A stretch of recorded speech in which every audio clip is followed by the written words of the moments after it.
And the United Workers' Party has responded to the claims by the Prime Minister. Leader Stephenson says it is the prerogative of the Prime Minister to order audits. But what he did in his national address was a blatant insult to the government and people of Taiwan as far as the UWP is concerned. The former Prime Minister has challenged Dr. Kenny Anthony to tell the nation how much was spent on the commission headed by Dr. Vaughan Lewis, whose work formed the basis for the decision to maintain ties with Taiwan. To have spent so much money on a committee to come to the nation last night to speak on just one single issue in as far as the relations between Taiwan and St. Lucia, I believe is a waste of resources. In fact, St. Lucia's foreign policy is much broader than just the relationship between St. Lucia and Taiwan. It speaks to many, many other issues.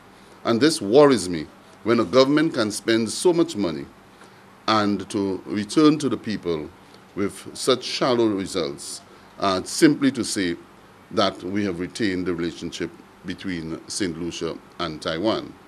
Mr. King also found it interesting, he says, that the Prime Minister would use the national address to speak of his Labour Party's intent of maintaining political relations with China.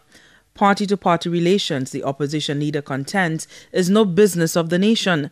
Mr. King also rapped the Prime Minister for what he says were the subtle attacks on the very people he is embracing.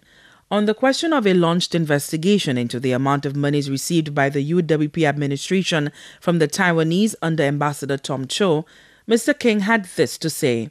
If the Prime Minister has evidence pointing to MPs having received monies, it is within his jurisdiction to investigate and to establish any kind of commission or forensic audit that he feels necessary. That's his responsibility. It's his duty to account to the nation. And therefore, he's free to go ahead and do it. The Prime Minister must speak the truth and speak the truth at all times. The Taiwanese government has committed over the years in the range of $30 to $33 million annually, nothing more. So if the Prime Minister has any information of we haven't received more than that, he must tell me where it came from, but he must speak the truth. The former Prime Minister also took issue with the Prime Minister over an apparent communication blackout with the Taiwan ambassador. According to Mr. King, Ambassador James Chang was never briefed by Dr. Anthony on the decision prior to taking to the airwaves. To have a diplomat learn of such an important matter via the media, Mr. King says, was in poor taste. It is an insult, it's absolute disrespect, and it's contempt in as far as the treatment that this government of the St. Lucia Labour Party has extended to the Taiwanese here in St. Lucia.